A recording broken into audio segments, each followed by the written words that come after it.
In a dark world, remember to be the light. Welcome to our live broadcast. Black Swan Revelations presents Rev 5. Here is your host, the Black Swan himself, Shane.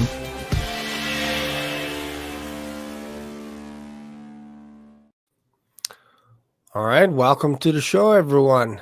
Welcome, Josh, Derek, and Lee to the show. I'm so happy you guys are here, and we're going to get a little bit of an introduction from each one of you just real quick. But I just wanted to let our audience know what today's show is going to be about. Basically, we are talking about the end times are finally here, but we also approach it from the perspective of we're almost at the end of 2024. So what we want to do as well is we want to talk a little bit about some of the things that have caught us off guard this year that we never saw coming, potential black swan events. And the nature of a black swan event is basically you can't see it coming. So there are several things that we did not see coming, at least I didn't. I didn't see it. Maybe some people in my audience saw things happen this year and they're talking about it quite a bit in December of last year. I don't think so, but we're going to talk about that. And we're also going to talk a little bit about perhaps some of the things that maybe happen that just kind of went over our head and we missed it. So, and then we'll talk a little bit about what we think is going to happen in 2025 if we are still here, if we're not raptured, if we're not out of here. We're going to talk about it. But first, Brother Josh, how are things going? Things are going great. Absolutely great. How are you guys doing? Good. Annie, what have you been up to this week? Just trying to make videos, prepare for videos. I got a good video that I'm working on. I've been doing a lot of research for, and take some time to dig. You know how that is, and just spending time with family, and spending time with friends, and going to church, and just been excited to have those times. Excellent.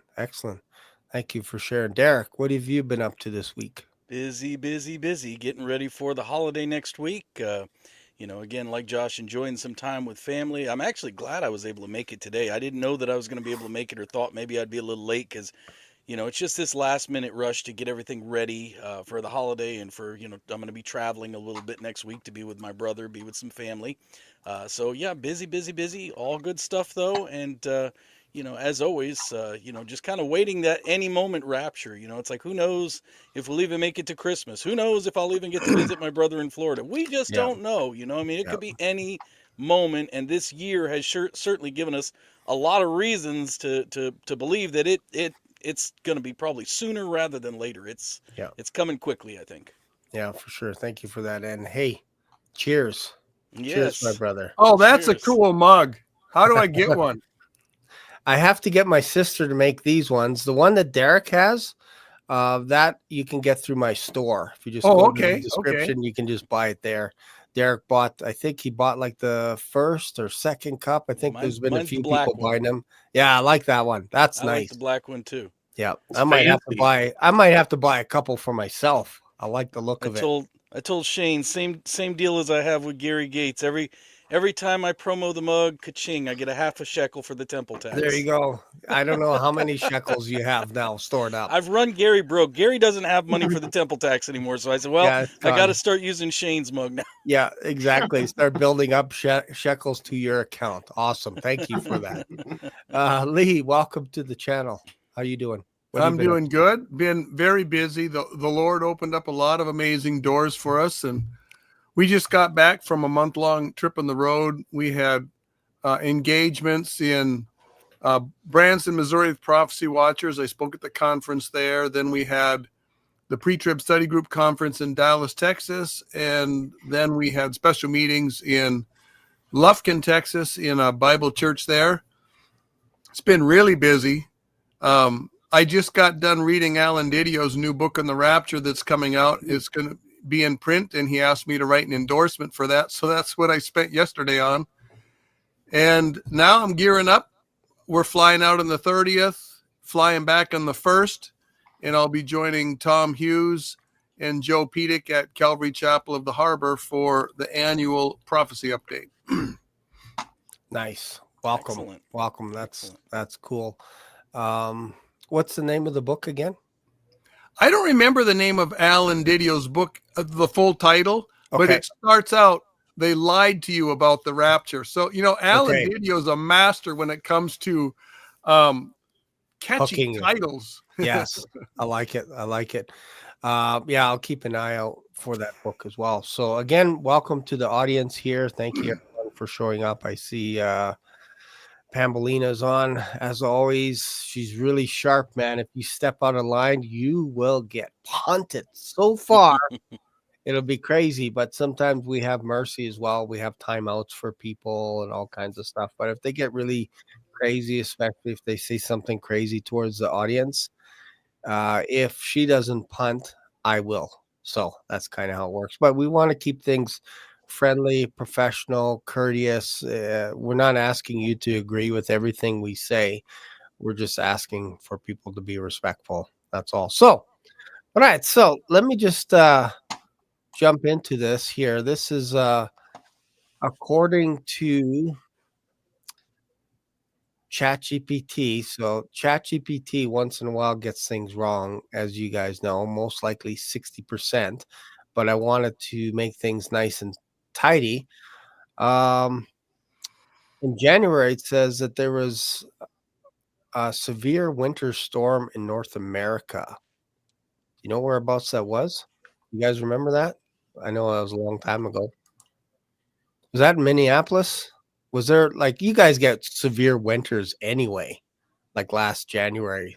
Like it was pretty bad. I remember where is it specifically? In looks like I used to live in Minneapolis, and I remember snowstorms coming in and burying cars. This was in the 90s. Like Yep. you'd walk outside and snowstorms would just come in and it wouldn't be really cold. It would just be a lot of snow and these cars would just get buried.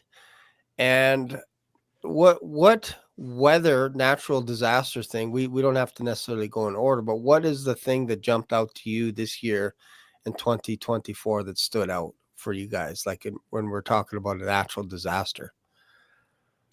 Well, the hurricane weather that hammered North Carolina. I mean, Yes. this is months later. It's been a fiasco for FEMA and the Homeland Security to be helping out there. In some places, they're doing a fairly decent job, and other places, the local law enforcement and the local organizations that were trying to be involved in aid are just, their hands are tied behind their back. They're just constantly at loggerheads trying to have any kind of systematic provision for the locals. Right. And that was, when was that? Was that in May? Like just before President Trump went against Joe Biden? Because I remember a lot of people were saying that Trump went there or sent delegates there or whatever, but Biden wasn't able to go down there to have a look around. Like I don't even think Kamala went down there, or am I wrong in that? Seemed like there was some kind of a debacle that somebody couldn't get down there to have a look and see what was going on during the hurricanes and all this kind of stuff. Like there wasn't proper representation. I don't know if you guys remember that at all. I don't even know if it was that early. I feel like it was at the end of summer or very early fall when that happened. But it's definitely, I agree with Lee. That was the big story. It's very unusual, highly unusual to have a hurricane of that strength going through the mountains. I mean, the mountains are just kind of a natural windbreak, and they tend to break up storms like that. So for it to stay sustained as long as it did over the mountains, highly unusual. And, the response was highly unusual too, because, obviously they couldn't have been prepared for this, but it just kind of seemed like they were stepping on rakes the whole time. The government response anyway, they were kind of stepping on rakes and just, if nothing else, they were getting in the way of some people that wanted to actually help. And that's, it was definitely a strange occurrence. Yeah, you're right, Derek. It was September. Yeah, there you go. Wow. Yep. Wow. That's it how seems the like year's been, eternity ago to me. Yeah. There's so much in the news. Yes. And so much painful news. Yes. And thankfully, there's been a lot of Christian YouTube ministries I don't know if you guys are familiar with Tyler at Generation 2434, but Yep. he's been going diligently, even continuing up this into the December here, pursuing that story and in directing people to help out there and directing them to believers that are down there that are working. So I'm thankful that the house of God has stepped up to help out here. Amen. Not only did the government fail to be there for the people that were affected by Hurricane Helene and I forget the other one, but there was intentional disruption of goods, the free flow of support going into those states, and not only that, but going further than that, there was actual they actually destroyed stuff. Like they brought in helicopters where there was supply drops and they rotor washed the supply drops and blew everything everywhere. Like the government was intentionally trying to tear down the North Carolina people in elsewhere as well. I know my sister was in Georgia at that time, and she said there wasn't a tree down, or there wasn't a yard where there wasn't a tree falling down. You know what I mean? And so lots of flooding, and it wasn't even just North Carolina, but North Carolina got the worst of it. And in my opinion, this is just my opinion, not speaking for everybody else here, but I think that there was actual intention where they destroyed dams to try to bring that flooding in because they knew that North Carolina was going to swing red. That's just part of my opinion, Yeah. Well, and there's been other kind of wild theories out there about lithium mines and things like that, and I don't want to lend any validity to that, but I think that what needs to be recognized is that we live in an age where people just don't know what to believe anymore. People don't know. Somebody could just put a lie out on the internet, and no one really knows. Like 20 years ago, you'd be like, nah, there's no way that couldn't be. Nowadays, somebody puts a suggestion out there and people actually consider it because there is so much deception and so much delusion that's going on, both from, our government.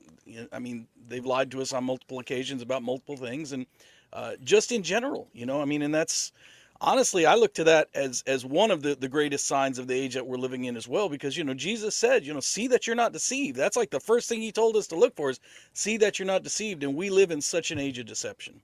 Yeah, absolutely. One of the big things I think, again, when we get hit with so many things, like after a while, it just seems like one thing runs into the next. But we have to remember that there was a major earthquake as well in Japan. It was a 7.5 in January of last year, basically to start the year, and it feels like every time at Christmas time there seems to be some kind of a major disaster in the world that takes everybody off, and you're sitting around with your family watching something, or you're just flipping through the Christmas stuff. Then all of a sudden you'll see something in the Philippines or somewhere else where there's like some massive earthquake that just rocks everything, right? Puts everything in perspective, and all of a sudden we're like into the new year, just like that, celebrating downtown New York, and then let's bring in the new year. Like we just forget. It's like we have amnesia when there's too many events. We just start forgetting things as to like there was like almost at least 500 people that died in that earthquake. And we just go, well, that's not high enough on our Richter scale to make a dent in our psychology. So we just move on to the next news item, next. Like it's crazy, right? Absolutely. So one of the things for me that absolutely stood out, obviously, was the Donald Trump assassination attempt. I think that, to me, took over the news headlines in the summer, like in July, like everywhere you went. I spent a lot of time looking at videos and talking about it on my channel, but I felt like that was a potential black swan event that sparked a bunch of other mechanisms as well within that one event, because at first glance you think he's gone. Like when you look at it and he falls down and everybody tackles him and everything, you think, oh man, how bad is this injury, until he pops up and starts yelling, fight, fight, fight. Yeah. And it was so bizarre. Like, this was just weird. I didn't see that coming at all. I didn't even think. Like, you always talk about ideas like, oh yeah, somebody's gonna get it in for Trump or Biden or whatever, all this stuff. You always hear that. But I didn't think out in the public like that, in that open of a space, that could be possible today. It just didn't even enter into my realm. I don't know if I should say this here, but there's a guy on the dark web right now that's saying that for, you know, $30K he'll, you know, unalive people that you just talked about. I heard that. Yeah. You know what I mean? Yeah, and so that's going around. Well, I'm sure there's scumbags all over the world that will do something for free even. You don't even have to give them money. They'll do it. But I mean, like on a large scale where you expect a president to be protected, you just don't see it that easy. Yeah. Like a child basically going up onto a rooftop and taking a shot at the president. That to me is just, you know, I'm not a huge conspiracy theory guy. Maybe some of you have already figured that out. But there's things about that assassination attempt that leave people just shaking their head. They don't add up. Yeah. You mentioned this young man on the roof. How did anyone within 400 or 500 yards of Trump get allowed to be on top of a building if they weren't part of the security team? That's unfathomable. Yeah. How did anyone get weapons in there? I mean, there's just endless questions that don't have good answers. And then, right. And you go the after story. His apartment is scrubbed. There's no fingerprints. That's right. There's no ID. His social media platform footprint is scrubbed. Some of this stuff, it just leaves you shaking your head because this is so bizarre. This is not coincidence. Yeah. But that's all you can. I don't know how to go beyond saying it's not coincidence, but that's what it is. It's not a coincidence. Well, it's kind of like that old thing, you know, the old adage of if it walks like a duck and quacks like a duck, it's probably a duck, you know, and that's like I was just talking about earlier, Lee. That's why it's so hard in the age that we live in, because there is so much misinformation and deception that's intentionally put out there, and you just don't know what to believe. And I mean, honestly, the biggest black swan for me in regards to Trump has really been his entire campaign from that point, from the assassination point, up until he actually won the presidency, because it was a literal roller coaster. There was that, and he stood up and did the fight, and everybody thought, man, this guy's invincible. You know, he's good on him. You know, and then what did they do? They swapped out candidates. They put Kamala in without really ever receiving a vote from anybody. She was just kind of appointed as the Democratic candidate, and you saw this new energy come into the Democratic Party, because it's like, oh, we don't have, the older guy now, we've got a new younger person. And so all this energy came into the Democratic campaign, and then the debates came, and you thought, oh, Trump's going to just wipe the floor with her because, she's doesn't have a whole lot going on upstairs. And she actually seemed to have bested him in that debate because she had the support of the mainstream media, who was kind of, fact-checking him, but not fact-checking her. And so you kind of left out of that thing feeling a little bit deflated, like, wow, maybe her campaign's got a little bit more energy. And it's just been these constant ups and downs, and the lawsuits against Trump, and then, oh, that's going to be dropped. And that's, it's been ups and downs right up to the very end, where all of a sudden, you actually had an election that a lot of people, I know I had my doubts after watching what happened in 2020. And I can't make any claims on that because I don't know the full truth on that. But I know, again, that was one of those things that there was a lot of things that didn't add up with 2020. And I had my doubts whether 2024 would actually be a fair election. I wondered, I'm like, well, have they just figured out a way that they're just going to get their way no matter what we do, And so the fact that he did win with such a majority of the popular vote was actually a shock to me, just the whole setup, has been one big black swan, like you said, Shane. Originally, when the assassination attempt took place, I mean, there was a strong part of me that believes that there was some WWE, WWF, whatever you want to call it, acting that took place. He was trained by Vince McMahon in the art of the illusion of fighting and not really fighting. And, you know, the way he grabbed his ear went down, and first off, the color of the blood for me was a little off. And then the amount of blood, there should have been a whole lot more, and it didn't continue to bleed. It was almost like it bled a little bit and then stopped.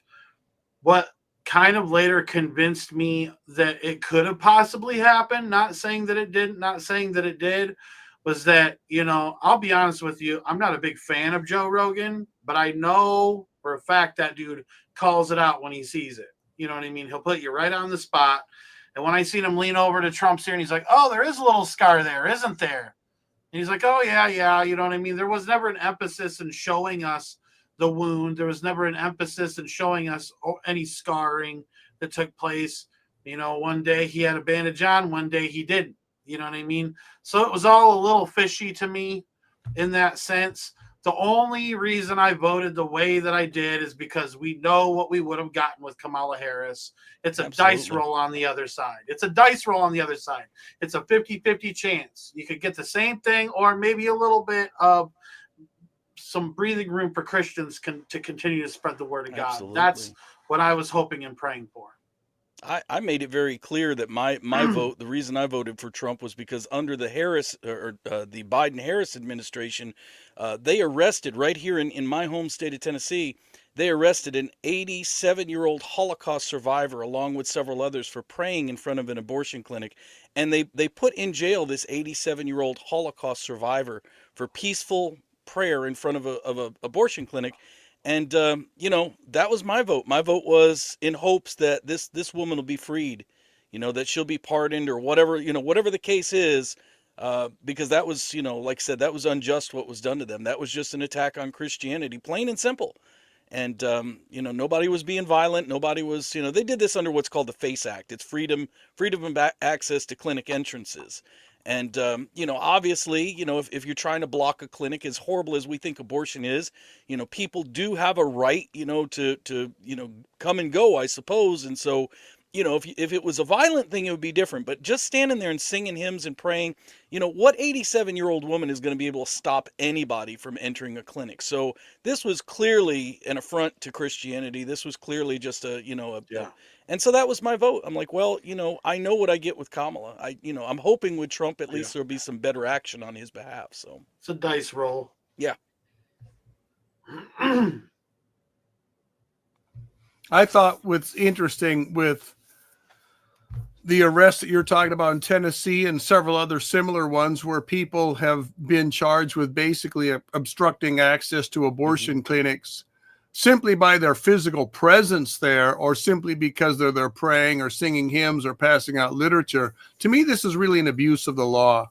Yes. It's the law was intended so that you couldn't physically block access to government buildings or to emergency buildings, federally, you know, to federal and state agency buildings. You're not allowed to block access.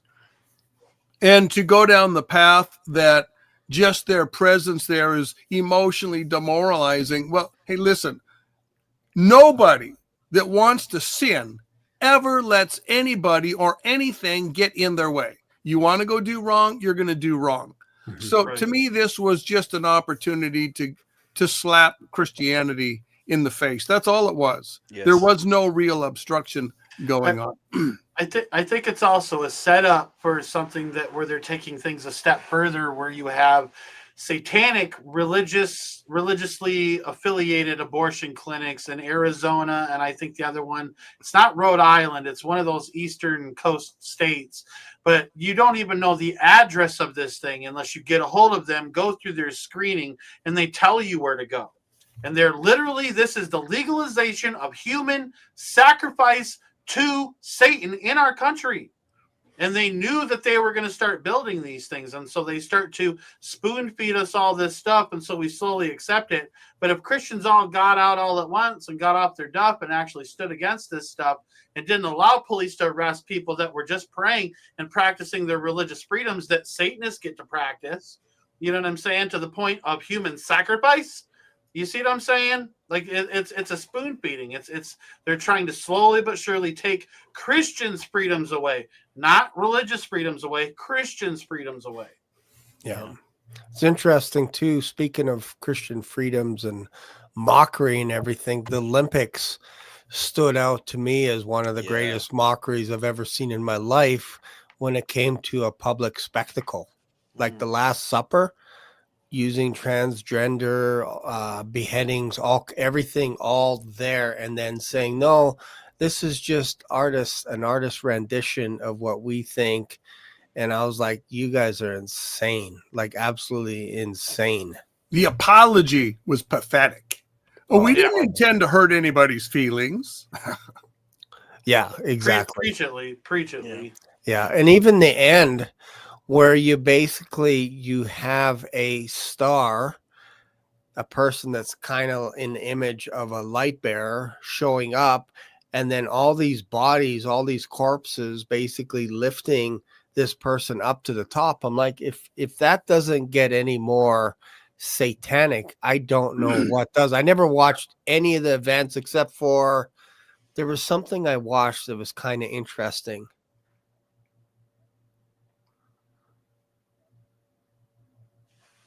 Oh, we lost your sound all of a sudden, Shane. I don't know what happened, but I think he froze up. he may have. He might have had a. Unless he's doing that on purpose. He's like, Yeah, it's Shane Black Swan his own internet for us. All right. Well, I guess we'll. This wouldn't be the first time this has happened. I'll tell you right now, and I'm just going to go ahead and speak and keep it flowing. But I really think that a part of the reason why they showed us such vulgarities in the beginning of the Olympics is in order to hide the predictive programming imagery that they were going to have of someone coming in on a white horse and all the nations of the earth following them with their flags. That happened later on. Yeah, and then there was imagery of sickness coming where you had all these people dancing and then they were just dropping dead on the stage. Could very well be. Do we have you back, Shane? Yeah, I think so. There you go. It's back. Like anytime I mention anything, I get hit. I get frozen. As soon as I get into something, I'm like talking about the Olympics. But yeah, they're basically, it's so in our face today that they're not even hiding the mockery. They're not even hiding it anymore. Right. It's ridiculous. So that was one of the big things that stood out to me was the Olympics. Look at Gary Gates' comment. Wow, we traded a black swan for a frozen turkey. Wah, oh, no. So, no. Tell you guys to come on the show, man. You guys can see the chat for the room? Yes. Yep. How do you access that? I don't see it here. You just have to be logged in on your channel. Yeah, or I mean, mine comes through StreamYard. I'm able to see it through the StreamYard. It says at the top to the right, it says private chat and comments. Yeah. Click comments. Yeah. Okay, there we go. That's all it needed. Yep. Tell Gary to come on here, man. We love you, Gary. Yeah, he has. I believe he has a link. Gary. If you need another link, Gary, let me know if you're busy, whatever. I pretty much threw a link out to a whole swack of people. So, but yeah, so that was one thing that popped up. Obviously, another thing that stood out was the debate. I actually recorded the debate and watched it and talked about it and all this kind of stuff against Joe Biden. Mm-hmm. And I felt like that was like a slaughter fest. Like Trump just literally slaughtered Joe Biden live in front of TV. I just felt like this was a no contest. That's what I felt. I think they knew that was going to happen too, because typically, if you look back, presidential debates do not typically happen that early in the year. Mm-hmm. But I think that was the Democratic, the strategists. I think that was their way of sort of hanging him out to dry early to see, is he going to be able to perform or is he not? And if he's not, it gave them some time to recover and to try to run Kamala as a candidate. That's all that was them hedging their bets. And as we saw, they didn't have enough, whatever juice they pump him up with, they didn't have enough to, get him through that debate. And so they hung him out to dry. It was an internal coup, basically. I don't think he ever really even wanted to resign from the candidacy. I think that was sort of he was away and at the beach in Rehoboth Beach or whatever. They wrote up a letter and put it on the internet and said it was him. And he's like, well, what's he gonna say? That wasn't me. I mean, so yeah, that was an interesting event in of itself. Yeah, for sure. It felt like it was, like you said, early, and that just helped build his case. And then Trump, I think he was in an, or Biden was in an interview either there, I think shortly after that, saying that there's no way unless God takes him out of here, like he's not leaving Yes.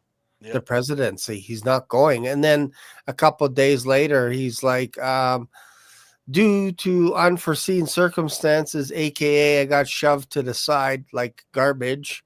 Come on, I'm doing the right thing for the presidency. And I'm like, what? Yes. What? Even Trump said that wasn't fair what they did to him. That's Did, right. did you notice how he wore a Trump hat at a firehouse, Yeah. where there was a bunch of No, firefighters, and then after that, all of a sudden he went on vacation and he I didn't come see back that. looking a little different once again? I didn't I see thought that that. that was kind of interesting. Oh yeah, he put on a Trump hat and he like posed for a picture, and he even wore a Trump hat onto his plane. I'll be honest with you, I think there's been a few Joe Bidens. I'm not gonna lie. I think there's been a few of them. I They think that's if you another look at the thing. ears, they're all Yeah. different. I think that's another thing that popped up this year for the first time was the idea that Joe Biden has a whole bunch of clones. Like Yeah. he's 6'2", he's 6 feet, he's shorter than he should appear. His ears should appear larger. Like so much stuff coming out towards Joe Biden in regards to the guy's probably dead and has been dead for a couple of years. That seemed like it Hollywood. was hot and heavy this year. Well, there's always been. I mean, every major world leader has always had a body double. I mean, there's always been Mm. Oh body yeah. doubles for major world leaders. Mm. However, Yep. what's interesting about Biden is that in watching him over the past year or so, what's been interesting is that he has different where sometimes he'll come out and he'd make a speech and he'd be right on it. I mean, he'd sound good, he'd sound with it. Then other times he'd come out and he would honestly sound like he had dementia or something. And so that's, I think, one of the things that led people to think, well, maybe it's a body double talking, when he's, up and about, doing good, and maybe it's the real him when he's dementia. So, but Yeah. once again, it goes back to, what do you believe? What I, I, what can we ascertain is actual truth? Mhm. I'm Apart from the Bible, it's hard. Well, I'm one not thing I saying. find fascinating about the whole situation is typically when I'm trying to connect the dots on something like Joe Biden, I'm going to go for what I know for absolute certain and what's the most likely. That doesn't mean that that's certainly the truth, but it's the one I'm going to be clinging to. And I just find it fascinating that we don't really have to go very far outside of a man struggling with dementia and a man who they were obviously using some medical treatments that seemed to help for a while to some degree to explain a lot of what we saw. I mean, I've seen him in videos where he's humped over like a hunchback almost. Yes. And then the next one, maybe they just gave him um,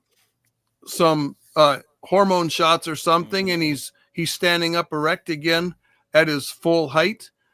But it's interesting, though, in dealing with the Joe Biden situation, that I think early on in last year, the Democrat Party committees and structure realized that he was probably a liability, and they've been trying to redirect the trajectory of the Democratic Party ever since. And who knows, they may not even be done yet. There has been some talk that maybe they would bring Kamala in to hang tight for the last 30, 40 days. I don't know if that's going to happen or not, but they've certainly been talking about it. Yes. To me, one of the biggest things in this whole thing is it's really going behind Joe Biden, because whether we have Joe Biden there, whether we have Kamala Harris there, I don't think either one of those are a real party leader. And I think the real Yes. leadership is behind the scenes calling the shots, and we've got marionettes up front. I would totally agree. It's clear that somebody else is pulling the strings. It's just a question of who. We don't know who. I know a lot of people have suggested it could be Obama's, third term, and that's a possibility. But I think the tentacles of, what people call the deep state, for lack of a better term. I think the tentacles go probably even deeper than Barack Obama. I think it's, they go pretty deep, and we don't really know. That's the thing. We don't really know who's actually running the country right now. I wouldn't be surprised if he has his own handler. Yeah, exactly. Absolutely Exactly. does. Exactly. Absolutely does. They're all taking I orders. personally think a lot of it has to do with very wealthy individuals. I think that we've entered into an age where certain people have just gotten super wealthy, and they've almost achieved a godlike status, or at least they think they are anyway. They think that through their technologies and through their massive wealth that they will probably live forever. There's a lot of talk of transhumanism, and I think that they use their power and their money to influence politics as they see fit, as they want to shape the world in their image, type of a thing. So, like I said, I think Obama could have some influence, but I think, like you said, Lee, I think there's probably people behind him as well. I think the way that the satanic kingdom works is you got obviously Lucifer at the top. You got the principalities and powers of darkness, you know what I mean, that are below him. You got the demonic entities that are below them. And then it gets into the human realm that they're using. And then we see the Council on 13 and the Illuminati. And then it branches out to this pyramid. The reason that they use the pyramid is that there's a top to it. And then it gets more and more as it goes down the line. That's why they use that symbolism. Yeah. You know what I mean? And absolutely Obama has a handler. And when it comes to this whole cloning stuff, I want to touch upon that. I think that cloning is a real thing, but it takes a lot longer to grow a clone than what people think. And I think Hollywood makeup is beyond belief, and same with AI and all this different stuff. You know what I mean? So I think that there's a lot of deception. Jesus said the deception would be great in the end times.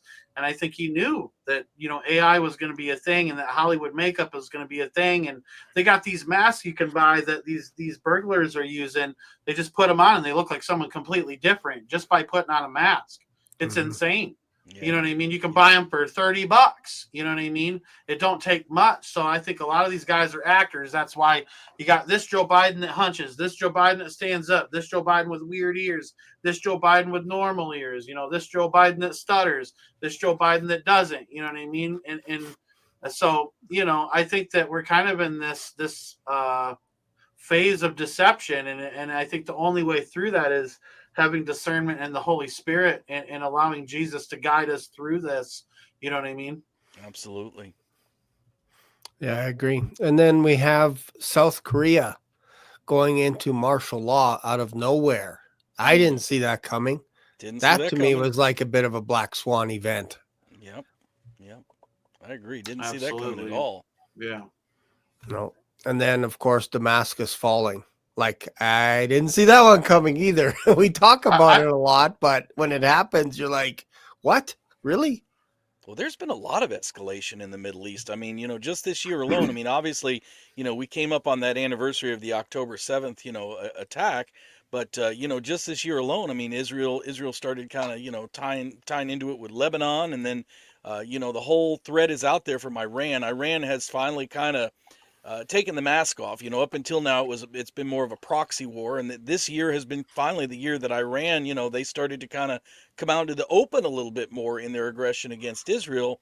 And now, obviously, Syria is part of that too. So, I mean, it's just the whole year has just been one thing after the other over there in the Middle East. Yeah, I think a lot of people expected there was already Turkish influence in Syria. There was Russian influence in Syria.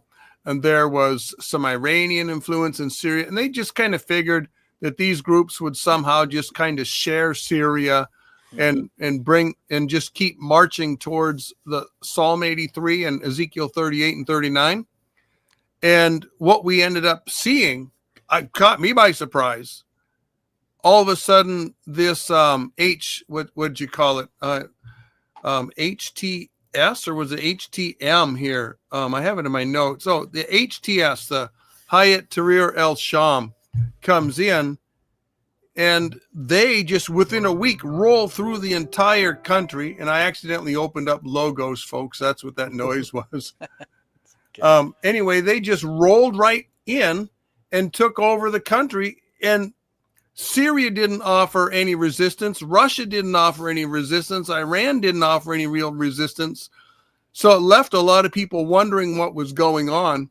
But now Israel's got a whole new scenario to face, because historically this HTS group, their roots are Al-Qaeda in ISIS. Yes. And right now they're going through the motions of appearing to want to have normalized political relationships with Europe and with America and with the Middle East. And the olive branch is being extended. That I think there was a $12 million reward that was out that's on the head of, let's see, is Ahmed al-Shara, I think his name is. That's been dropped. So this has really turned around. Like, what's going on? Because now Israel has Al-Qaeda on their doorstep. Yes. And in some ways, this is an improvement over Bashar al-Assad. But in other ways, it's way worse. I think we've only begun to see what's going to take place in Israel. I think the Albert Pike 3 World Wars letter outlines that. I think prophecy outlines that with prophecies like in Joel chapter 3 and Jeremiah 48 and 49. You know what I mean? Like, there's so much that's about to take place. Like, we've only gotten a spoonful of it. Like, we kind of are looking at it like, oh my gosh, this is it. You know what I mean? But I mean, it's about to get really bad there, from what the enemy's writing out and their doctrine, and from what the Word of God says. I mean, it's about to get wild in the Middle East, and the Middle East is the epicenter. They're always like, look over here, look at Russia, look at Ukraine, but don't pay attention over here. But there's always this back and forth. You know, here's the nukes. They're going to fly. Putin's got his finger on the button. We just crossed the 30th red line. You know what I mean? That was the final straw. And then there's 5 more straws after that. You know what I mean? But really, it's the Middle East that's the focus. And I almost don't even pay attention. I don't even cover Ukraine or Russia news anymore. I don't. There's nothing. There's stuff going on and there's people losing lives. Like, I feel bad for them. You know what I mean? But if we're looking at prophecy, I mean, Russia and Ukraine don't have nothing to do with anything until Ezekiel 38 and 39. Do you guys remember this? Let me show you this. Let's see if this. I'm going to try and jog your guys' memory and see if you guys remember this. This might be difficult to remember. Oh yeah, yep. that happened too. That happened too. I did a video on that. I saw somebody actually split the picture in half, reverse it, and invert it, and it actually looks like almost like a picture of Satan with horns and all kinds of crazy stuff. Like, it was weird, right? So that was like, I think just YouTube channels went wild when people saw this painting. And it's like, this is the most horrible, like, a child could do a better painting than this. Like, what am I missing here? Bunch of red mixed in, and then a little bit of a face, and then you could barely see his outfit in red. Like, that's not what you want to do. If you want to make the king pop, it's not what you do. When they reverse sorry. No, I was gonna say, it's almost like the royal painter painted the face and then gave his kid some red finger paints and go ahead, you finish it. It. Go ahead. That's awesome. I'll tell you right now that, like, when they mirror the image and they put them side by side, it's Baphomet. I've seen Batman. Image, yeah. Did you say Batman? Baphomet. Oh, Baphomet. I thought you said Batman. Baphomet. Yeah. He's Batman? Are you saying he's Batman? I didn't know that. He might like to be Batman. He's got enough money to have all the cool toys, right? Yeah. But so we have South Korea. We have Damascus falling. So, Lee, what did we miss? Well, there's a lot of cool stories in my mind that sprang up this year. Just in general, Israel's military dominance in general has been an amazing story. Not only have they continued to destroy Hamas military assets and soldiers and officers in the Gaza Strip, they undertook this Lebanon trajectory dealing with Hezbollah. And that was amazing in and of itself. But in the same time, they also executed a few smaller scale missions in Samaria, the West Bank. They went toe to toe with Iran and basically embarrassed and humiliated Iran.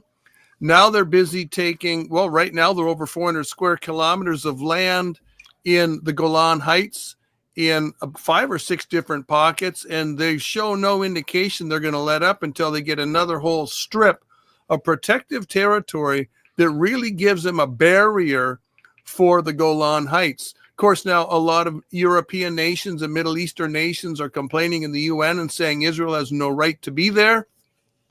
They're saying it's against the 1967 agreement and it's against earlier agreements, and it's just plain a human rights embarrassment and tragedy. Well, the real issue is anytime you have enemies in those territories, they are fighting against the territory that Israel already holds. They're launching missiles. They're launching cross-border attacks. That has to be stopped.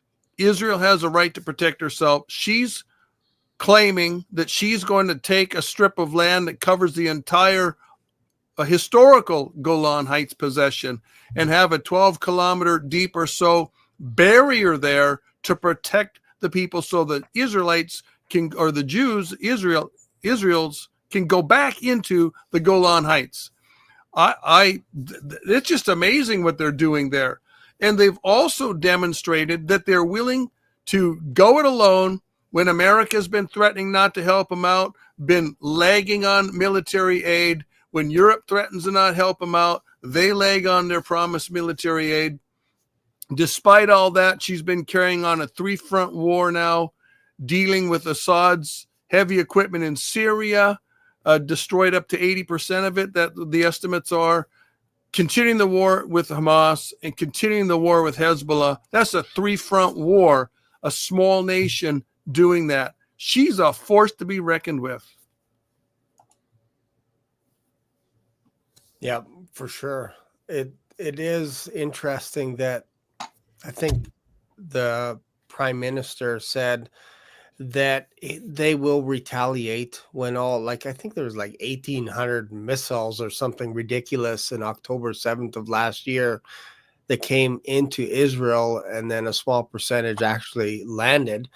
But he said we will retaliate, and we have precision to take out key leaders whenever we want to. Don't tempt us. Don't test us. And he proved it by I don't know if you guys remember this.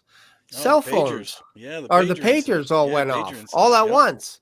Yep. That shocked the Middle East. They're like, oh, they're listening to us at all times. We got to be careful, right? Like, it's actually crazy that they have that kind of technology. And I think everybody would agree, unless I'm missing something, but it seems like everything pointed to Israel being responsible for these pagers. I don't think they denied it, right?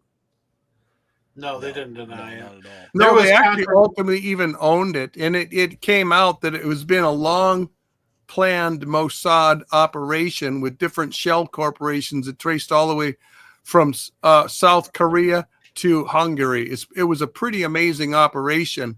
I suspect they got a couple more similar plans up their sleeve yet. I think that there's some controversy as to how they went about doing such an event. Some people say that they were able to intercept these electronics and things like that, but there were too many different kinds of things detonating, like mopeds and just random stuff, hair clippers at a barber shop. You know what I mean? I think that anything with a lithium ion battery, and this is something that's a little conspiratorial, okay? I think anything with a lithium ion battery, it can be used as an explosive with the right frequencies broadcast through the air to heat up that battery and cause it to explode, which would do just about as much damage as it did if there was a lithium ion battery in those pagers. Yeah. Well, from the explanation that was offered, that came out from people with connections in the Mossad and the Israeli intelligence, is that they use, like, as you said, the lithium battery in certain programmed signals to heat that battery up. When the battery heated and exploded, then it heated up a small charge in there, several cubic centimeters total of high explosive.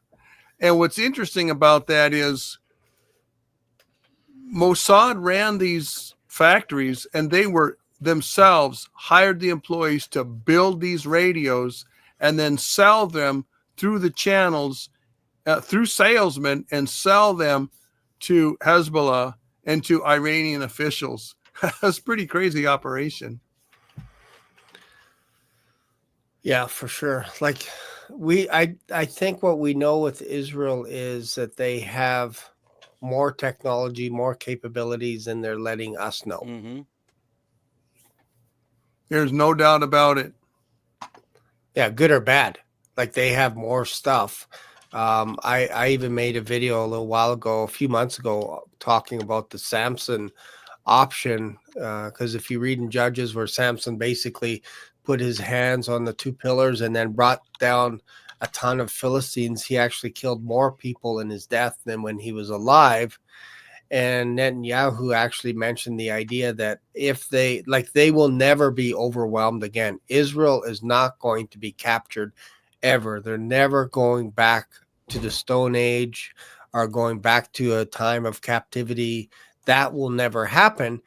And people have inserted the idea that perhaps what he meant was, if I go, we all go at once, as in one press of the Samson button and the entire Middle East is gone. And I think they're not willing to do that to push Israel to the brink, because that is always on the back of their mind.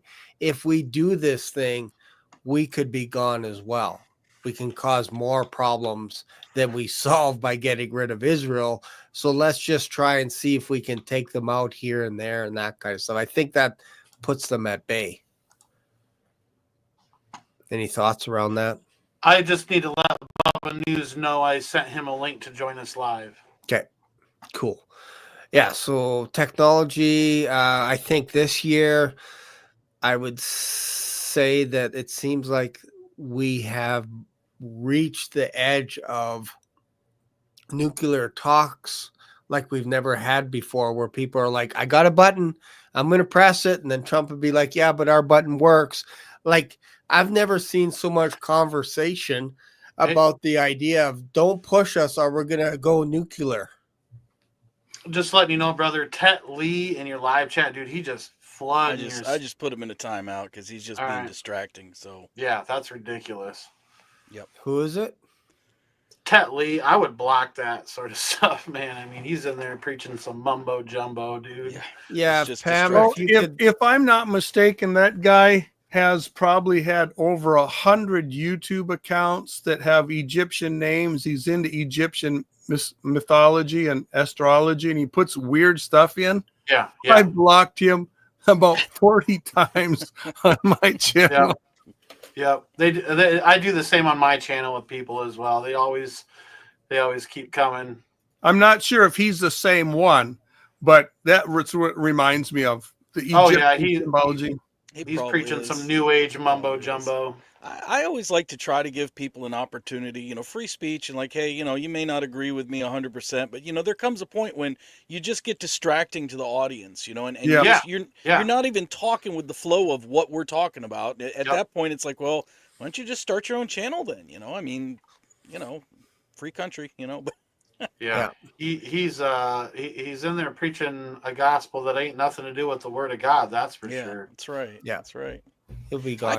I keep thinking I keep going back to what Brother Lee said though about that group HRS. Who was it that took over Syria? HTS. Yes, Hayat Tahrir el-Sham. I just keep thinking about them. That resonates in my mind. I just been thinking about that this whole time, since you mentioned that. And the roots that they have, I heard that they had roots in Al-Qaeda, roots in ISIS. And I just keep thinking, no matter what they say, no matter how they're saying, that they want to get along with the West or want to get along with Israel, that is kind of a tenet of militant Islam, is to say what you need to say when you're at your weakest point until you gain strength, and then you make war. I mean, that's just kind of how, militant Islam operates and has operated since the days of Muhammad, And these guys aren't, they're not freedom fighters. They are, they have those roots. They're militant Islamics. So that's right. Hey, welcome, Bubba News. Nice to meet you. I'm Shane. Dude, Blackswan. Shane, I've watched you. I've watched End Times Talk. I've watched Derek. I've watched Lee. You guys were all awesome. I'd Awesome. love to have you on, buddy. Good to see you, brother. Yeah. I welcome to the messaged show. Shane in the private chat. I'm like, dude, have Bubba News on. He's a cool cat. Oh, no. Don't lie. You're Doesn't help cool. it like Don't you lie. yeah, You know you're man. cool. You know you're cool. I wanted to join the chat, but it looks like I have to have a StreamYard account to be in the chat. Is that Lee, true? Lee Brainerd, if you go to Shane's actual channel and just have two windows, that's what I do. I click back and forth. Just go to his actual channel and be on the live chat there, and then you're looking at it live over here. Oh, you mean just go to YouTube? Yeah, have two windows open. I don't want to mess you guys up. I'm sorry, brother, man. Yeah, no worries at all. We're just talking about the crazy stuff that has happened in 2024, and we're trying to predict as well as what's going to happen. And obviously, as a Black Swan guy, I'm always trying to take guesses, but because of the nature of a Black Swan event, you'll never be able to guess it right. You can't guess it right. That's just part of it. So, well, we're still in 2024. I mean, yeah. We still got a few days left. We could get raptured out of here for sure. For sure. Could be. Could be. You, Shane, your ministry has just been so perfect, and I've been watching Lee for years. And Derek and Josh, End Times Talk, you guys are awesome. Oh, thank you. Thank Thank you. you. I Awesome. appreciate No, it. all of y'all. No, I I just want to say thank you to all of y'all. I mean, Yeah, you no guys worries. are such good peoples in the Lord. I give Jesus all the glory, man. It's all Jesus. I still That's feel right. a little bit intimidated around Lee. Lee was on the first time that I was ever on YouTube on Uptime, and I consider Lee to be one of the great theologians of our day. He's got a great mind. He is just, I got so much respect for you, brother, and I'm always just a little bit intimidated when I'm on with you because forgive me. I've never heard of Lee, and I'd like to actually be able to subscribe to Lee's channel. If you would be able to put in the private chat, Lee, your actual channel, so I could keep up with you. Yeah, Awesome. it's just Soothkeep, SOOTHKEEP. I tried to have the YouTube channel open so I could join the chat, but I just had a ton of echo when I heard the voices from the channel. Do you just turn the channel down? Just mute it. Yeah, just mute. Just the, mute it. Mute the channel. Yep. All right. Welcome, Aaron. Before Hey. Oh, now you got Aaron on the channel? Wait, hold I on. got my Canada hat on, eh there, bud? Let's go. Let's go, eh? Take off, eh? Yeah. Welcome to the show. Welcome to the show. So I don't know if you heard anything, Aaron. We are just talking about what has been going on in 2024 and perhaps what is in store for us in 2025. We didn't get into any real timelines, but we're just basically saying, like the Lord can come at any time. Like, this year isn't over yet, but upon reflection, did this year go? Yeah, exactly. It got nuts this year. Like, there was so much stuff going on, and we covered a lot of territory. But perhaps, what do you think that caught you off guard this year? That was like, oh, that's kind of interesting. I didn't see that coming. I know there's lots, but Okay, so first of all, I just want to say hi to Lee in particular because I haven't actually personally said hi to him yet in person. So hi officially, Lee. I've talked to everybody else officially, so that's awesome. Yeah, you know what? This whole year, I'll be honest, there's been so many crazy things that because of it, I just put my head in the book. I just put my head in the Bible, and I don't really think about too many crazy things. However, Bubba, I was reading some stuff on Bubba's Telegram this morning too, and wow, some stuff, Saudi Arabia seems to be a big player in the whole mix with everything because Mohammed bin Salman. This is nuts. Yeah, he seems to be making a peace deal or trying to make a peace deal, and it might be completed in June. And now the other thing too is he's trying to get some digital ID going. And how quick is that going to come into play? And I just also noticed Craig Bong was saying that See that on like the James Duvall or whatever. Yeah. Just watch that. So some digital ID in May might be required for flying. So he's a now, mess, in my humble opinion, but he's good for the body. I mean, you know what I mean? Like he brings the encouragement, maybe. yeah. So yeah, like anyway. So the ID, this idea of digital ID is coming around the corner, and I wonder how far they'll get in 2025. You know. So, but in terms of fun timing stuff, one of the big things I found last year was Jacob. It looks like Jacob's age was 84 years old when he married Leah and Rachel. And I believe that he was 77 years old when he met Rachel. So that was a big deal when I kind of figured that out back in maybe June or something of this year.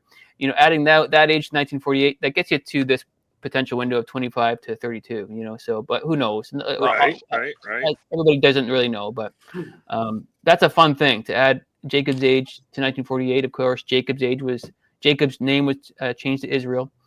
And, you know, I'm kind of preaching to the choir about Jacob and Israel. You know, that's basic stuff there. But the idea that he was 84 when he married both Leah and Rachel, that's really, really cool. Yeah, that was one of my more exciting things. Yeah, Definitely interesting. All this because as we get closer to the end, it's like it's starting to like maybe come to fruition more, or understandings maybe, or something. Mm-hmm. Well, I definitely think that there's been such an influx of new minds and new hearts coming into prophetic research in the last days.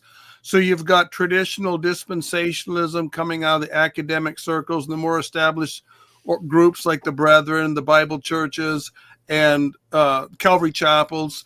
Then you have the whole Jewish messianic movement coming in and bringing in a whole bunch of messianic light, and people starting with Chuck Missler and coming forwards. They've done a lot of research and realized there's some cool patterns, cool numbers, cool codes. Obvious patterns in the Bible. And so now there's been a whole number of people going forth on YouTube, going deeper, digging deeply into all three of these sources. And it's really been a tremendous blessing, I think, for the body. Of course, there's always a danger that we might go off on tangents or float things that are a little bit off the wall. But in the mix of all that, there's a lot of helpful information that comes forwards, even if they get attached to theories that we disagree with. The patterns are real, even if we disagree at the conclusions. Yeah, for sure. I like how you stated it that way, Lee. Yeah. One thing I learned from Aaron as well, like when we're talking about patterns, he talks a little bit about Ruth, and I never saw that before. And once you start introducing the idea that Ruth is baked into the Old Testament, that blew me away for 2024. So thank you for that. I don't know if you want to talk about that or share something on that. Like Old Testament stuff. Leah's bringing up, you know what I mean? Like all of us in the body of Christ are like bringing. Yeah, we're all bringing a little nuggets here and there. Yeah, for sure. Yeah. Okay. Yeah, I could speak a bit about Ruth. I don't want to hog the mic too much. So what I'll do is I'll just mentally, think 4 minutes or something right now. Okay, I'll try and say something in 4 minutes about Ruth. So Ruth, 8th book in the Bible. There's 2 female books in the Old Testament. There's Ruth and there's Esther. In terms of their names, Esther's got a theme of the second, tribulation, second coming. There's an antichrist figure in the book of Esther. The 10 sons are hung. Well, we got 10 horns in the book of Revelation. So Esther is like a second coming judgment kind of a book. Esther being a Jew. There's so many themes in Esther, like more of a second coming theme. Attention on the Jews. Ruth, a Moabitess, Gentile, marries a Jewish kinsman redeemer. Ruth is a typology, I think, for the church. Absolutely. They read the book of Ruth on the Feast of Weeks, which is late spring of any given year. And you've got all these types and characters in the book of Ruth. You've got Ruth, which I believe represents the church. You've got Boaz, the kinsman redeemer, which obviously would represent Christ. You've got the nameless servant in the book of Ruth that introduces Ruth to Boaz in the field. Boaz is giving Ruth more than she deserves. He's just saying, just give her as much as you want. Like purposely give her more than she deserves. And that's us right now. We don't deserve Christ. We don't deserve what he did for us on the cross, but by his grace, we're saved. By Ruth's grace, she was getting food being taken care of. I believe Naomi represents Israel, and so it was because of the marriage of Ruth and Boaz that Israel was kind of saved through that son, Obed, and it's through this genealogy that we have Christ, Boaz and Ruth, and I believe also the kinsman redeemer that Boaz goes and asks and says, "Hey, do you want to redeem Ruth?" And he goes, no, I don't want to redeem her. Here's my shoe. Take my shoe. That means I don't want it. And I want her. And Boaz, again, he didn't have to take her, but he did by his grace. Like Jesus didn't have to die for us, but he did. So he chose to do that. So I believe that kinsman redeemer rejected Ruth, but I believe that kinsman redeemer represented the law, because the law doesn't save, right? So but grace saves. The grace of Christ saves. So and then Ruth, the way you'd spell Ruth is Resh Vav Tav. Well, you flip that around and that spells Torah with a hey at the end of it. So the Torah flip the other way in Hebrew means behold Ruth. Well, isn't that cool? The Torah is our foundation. It's our stepping stone. So I mean, like I said, I kind of wanted to make sure I didn't hog the mic here, but there's a lot of beautiful things. There are so many rich, beautiful things in Hebrew that we find through the book of Ruth into the Feast of Weeks. Feast of Weeks is the center feast in the 7. I mean, everybody that has been studying eschatology has their favorite scenario for a rapture. So that's my favorite scenario of any given year. I think there's just a ton of scenarios, and I think that everybody should learn about them at each and every single one. Mm-hmm. Yeah. And then that way, when people come and they're asking you questions, you have a plethora of examples to show them. Mm-hmm. Mm-hmm. Yeah. So, and I'll conclude with this thought too. It's like, so I have my channel for about 5 years now. I've been through the gamut of all the rapture scenarios for 5 years in a row now. So now I feel like I'm in a place where I can actually say, okay, I think this is my favorite one now. Now that I've officially experienced and lived through them 5 years in a row now. And merry-go-round, as Derek says. The rapture merry-go-round. So for me, in this position, as of whatever, this is December 24, my favorite scenario, and it's been this way for over 8 months now. My favorite scenario is Feast of Weeks of any given year. Of course, I have an attitude of imminency. I hope it happens now. But my favorites, if you're forcing me, I like Feast of Weeks of any given year, and I hope it's this one coming up. One interesting thing I'd like to add, Aaron, is typically in the Old Testament when we have unnamed servants, it's regularly a typology of the Holy Spirit. Yes. The Holy Spirit comes and magnifies the Lord Jesus and magnifies the Word of God, and he kind of keeps himself in the background. So, that's beautiful. See, what we have here, like with these 5 other guests on this channel, ladies and gentlemen, if you don't realize this, like there's lots of resources here that if you ever get stuck or anything and you want a different perspective, a different lens on the Bible that helps you get through the Bible, like, man, just go check out God a Minute. Aaron at God a Minute. Bubba News has a YouTube channel. I just subscribed to your channel, by the way, Bubba News. So, dude, I've been watching you for months. You're good stuff. You're good stuff, brother. I'll check your channel out. And then Lee Brainerd. Thank you. I appreciate that. Lee Brainerd has lots of stuff as well. Derek has Bible studies literally every week. I have 2 questions for Lee. Yeah. Sure. Feel free. What are your thoughts about John 10, 22, 23, the Feast of Dedication? Well, I find we are taken out of here. I'm not trying to set dates, brethren. I'm just asking like your opinion. And then they have this next thing coming up June 2nd through the 4th, the Shavuot, where they're going to talk about this 2-state solution being finalized. These are some like big dates, I think, coming up. Don't you think, or no? Well, we've really got 2 different things going on here, bro. The first one is that we've got Trump's whole plan with the Abrahamic Accords that's still kind of in the works, that kind of set a direction, set a tone. Now you've got Saudi Arabia stepping up. But he wants to do an Abraham alliance coming up. Yeah. And to make it even stronger. Yes, and so you've got these different forces coming together, starting to overlap, starting to intertwine. That's There- what I'm saying. Like, stuff is starting to mix. Yeah, this stuff is definitely going to go forwards. We're probably going to want it to go forwards faster than it's actually going to go forwards. I know. Going to catch us. But I think we're going to see some interesting turns and developments here. I know it's frustrating to a lot of us that that's a two-state solution that's being pushed, but I do too. I can just about guarantee that any two-state solution that Israel ends up with is going to be better than what she's had. Now, it's not going to be the kingdom, but it's going to be better than what she's had. She's going to be able to have security guarantees up until Ezekiel 38 and 39. I agree, but I like the way you point put being, that, Lee. something Lee knows is his coming stuff. up with the Trump two-state solution, Yes. because he's going to come about with a 7-year Abrahamic alliance, and this could be the final falling away. Yeah, here's what I've been dealing with these 7-year things, because we've had a number of 7-year plans showing up in the last 4 or 5 years. There's been a plethora of them, and they're all very interesting. They're all part of the satanic plan. But I agree. I did a bunch of research on this and discovered that since 1948, there's been dozens and dozens of 7-year plans on different issues. I think Satan loves the number 7 because I know. he's aping the biblical 7. So when I see these 7-year plans, I tend to deal with them simply as prophetic convergence in general.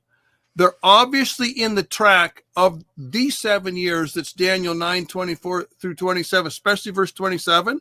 Yep. But but we're probably just watching the groundwork for that being laid. And so I'm a little hesitant on looking at any particular 7-year point coming up in the near future and saying, boy, this could be it. Well, it could be, but we've missed it already a couple dozen times in the last 20 years. We're probably going to miss it again. Right. But one thing I am absolute certain of, this stuff is laying the foundation for Daniel 9:27. You have to poke your eyes out to miss that. Yes. Yep. Bingo. I know. The other thing I would say on this, if you don't mind me rolling on for another minute or two, myself, I'm, of course, some of you guys already know watching my channel, I'm not real big on high watch days. I like to say that every day is a high watch day. Amen. But That's right. I will say this positively for the high watch folks. They have been really doing a great work in preaching the gospel and bringing out biblical typology that I think has fallen by the wayside for much of the evangelicals. So they're doing a tremendous amount of good there for the body of Christ. So even if you're like me and you're not big on the high watch days, these boys are doing a great work for the Lord. They're bringing out a lot of amazing material. That's my favorite, Brother Lee, is their excitement for the Lord Jesus Christ. Yeah, absolutely. Yeah. Well, in regards to these high watch days, I always tell people, I don't think we have to be linked or burdened to any one particular feast day or any one particular high watch day. I think that it's almost, I've used this analogy before. It's like if a little old lady gets mugged and gets her purse stolen and the police say, well, what did the guy look like? Well, I'm not really sure. And they start lining people up and, you're going to start gravitating and looking at the guy with the scars and the eye patch first because you're like, well, he's most likely. It's usually not the little, wimpy looking dude that couldn't. But you know what? Sometimes there's a serial killer that's like, oh, I never thought it would be him, like you never saw it coming. So literally the rapture could be any day. We do look at high watch days because they're interesting. And like Lee said, there's a lot of rich typologies that God didn't put there accidentally. He put it there. I really think he put it there to encourage us all year round. I think he put it there to kind of keep us amped up and kind of, like I said, on that rapture merry-go-round. Every year as you see that date pass, you're like, well, it could be that day. But really, it could be any day. So we got to kind of stay amped up every day. Yeah, absolutely. For me, like when I think of looking for signs of the rapture, it's just that for me, signs, maybe not dates per se, but I respect people who feel that they need that to keep pushing them through. You know what I mean? And like Lee said, there's a lot of typologies that have fallen by the wayside that are lost in translation. You know what I mean? A lot of people get off track, and a lot of these brothers are bringing people on board that are looking for these sort of things, and it's leading them to Jesus Christ. People like Repo Man, people like Aaron. God bless them. God bless Josh, what they you, do. Derek, Aaron. But the thing Juan, is that everyone, it's getting so close, brother, man. for me, that I see what's going on in Israel is like a major sign, like what's happening there. And I mean, even just recently, the Houthi and the blowfish that's going on. You know what I mean? Sorry, the little joke there, but even with just this stuff that's taking place, that's happening. You know what I mean? It's encouraging to me to see it take place, even though it is technically bad news. But it's like, you know what? God said that these times are going to be like this. He said Jerusalem was going to be a cup of trembling and a burdensome stone to all nations. I mean, you see what's happening all over the world. And you can't miss it. You can't miss it. And if you are missing it, you better get on the train. You better get on it quick.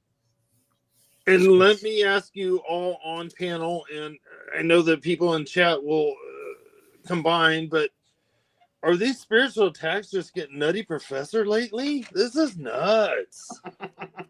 This is nuts. Absolutely. It is. It is. Guys, this is getting crazy. It's exciting to be a Christian right now. Okay. Oh, I don't know what everybody else is doing, but man, we are living in exciting times. Spiritual pressure. This is nuts. You know what though? It's a badge of honor. I always go back to that passage in Acts, and I don't have the chapter and verse right in front of me, but the passage in Acts where the 7 sons of Sceva were attempting to cast out demons, and they got their butt whooped, and the demon says, "Jesus I know, and Paul I know, but who are you?" Yes. It is an honor to have your name known in the halls of hell. If they know you in the halls of hell, it's because you're over the target. It's because you're doing something to take ground away from that kingdom and bring it to the kingdom of our Lord and our God. So, I mean, I don't welcome spiritual attacks. I'm not sitting here saying bring it on, but I'm not afraid of them either. If you're not getting attacked right now, you got a bigger problem. Like I was on Aaron's, thing, man. Dude, he had so many attacks happening to him. And I just couldn't believe it. Dude, I got multiple stalkers right now. I was talking to Shane about. I mean, multiple people that are like loonier than Looney Tunes. You know what I'm saying? Coming at me from all angles, saying horrific things about me that aren't true. And I'm sure Lee gets it, and I'm sure Bubba gets it, and I'm sure Shane gets it, and you, Derek, are getting it. You were even talking to me a little bit about some troubles that you've been having on your channel, Derek. I've got more on my channel this week. Yeah. It is not easy doing what we're doing, but we do it because we love Jesus with all our heart. He says, if you love me, you feed my sheep. And that's what we got to keep doing. Yeah, for sure. Yeah. So I wanted to just dive into kind of final thoughts. I didn't want to tie up everybody for another 4 or 5 hours, but out of respect, Shane, we'll go kinda, another 4 or 5. That's good. And then, you know what, like I strongly encourage the audience to watch Aaron at God a Minute, Bubba News, Lee Brainerd, Derek. All these guys Josh, are such good guys, bro. There's stuff that they're talking about during the week. Sometimes I will just get the popcorn out and I'll just sit guys back are all and I'll such watch. good people. I swear. I'll just watch. Seriously. Right? You guys are just a blessing to me, and I know they've been a blessing. Yeah. Thank you, Bubba. What's your name anyway, Bubba? Instead of just it's David. No, that's boring compared to Bubba. I know, but it means beloved one. Yeah, so, it's not as boring as Black Swan. That's a boring name, Black Swan. Oh, I think Black Swan is an amazing name for a channel. Absolutely, it's a great one.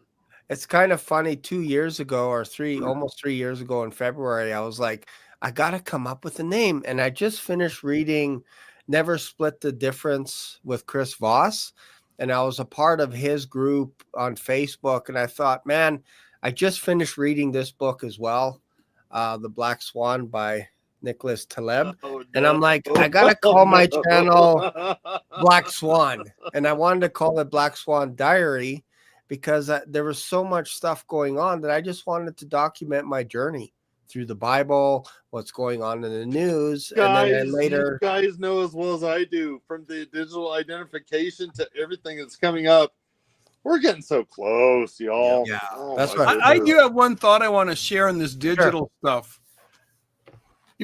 the conservatives in America have been pushing hard against digital ID and wanting to slow down the digital currency system and the and social monitoring systems that are attached to this stuff.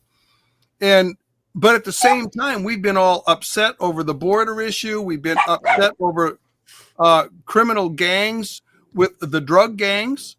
Well, here's my trepidation. Here's my fear.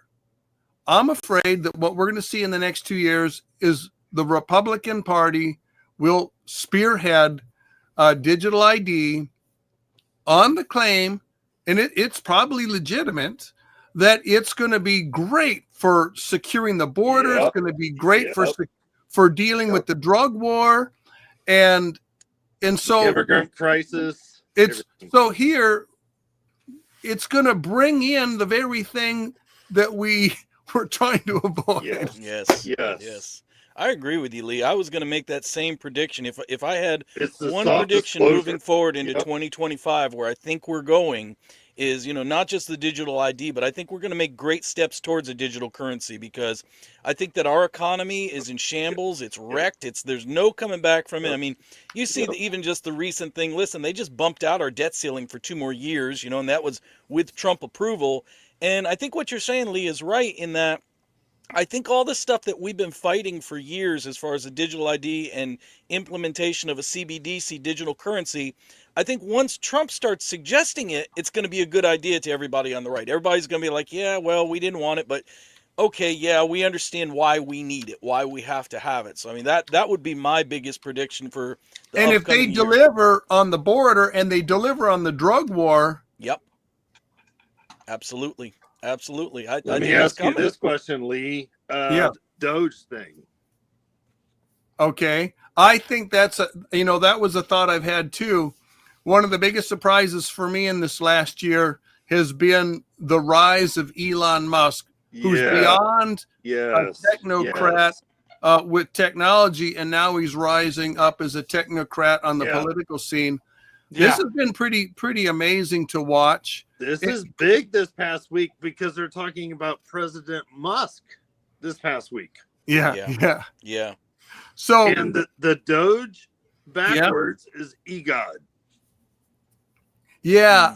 What the thing that scares me more about the whole thing is that we're definitely moving in a digital currency direction. Yep. We're not exactly sure what the final form is going to be. I think that cryptocurrency as we know it is going to be taken control of by the government and exploited.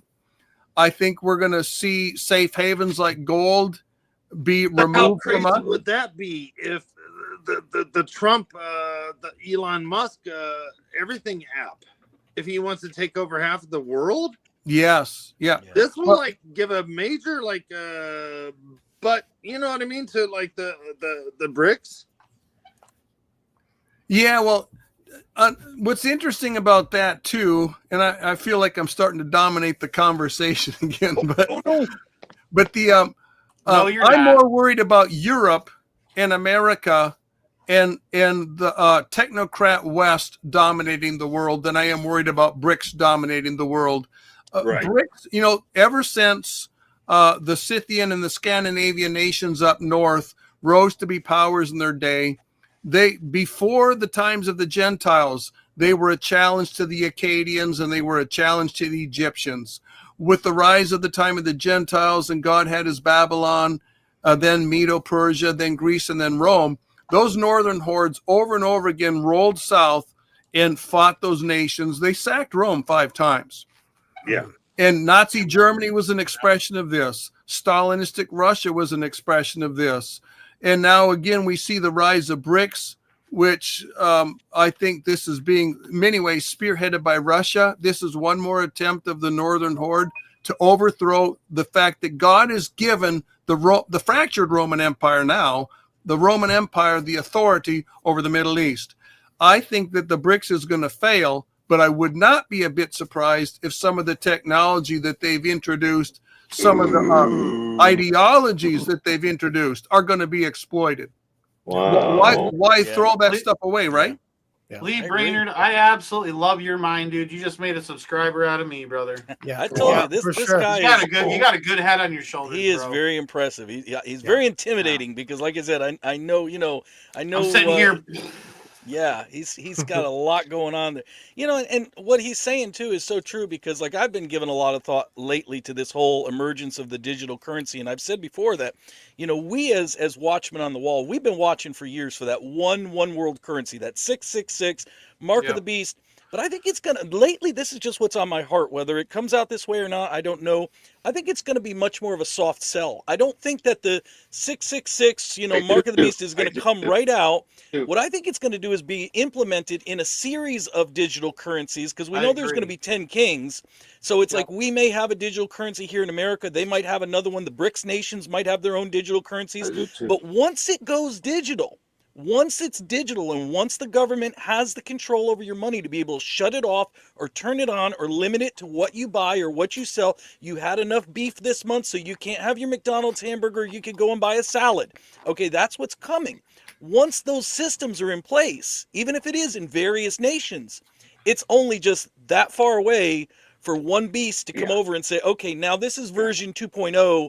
Everybody has to get in on this thing, and it has to have the beast stamp of approval, you could call it.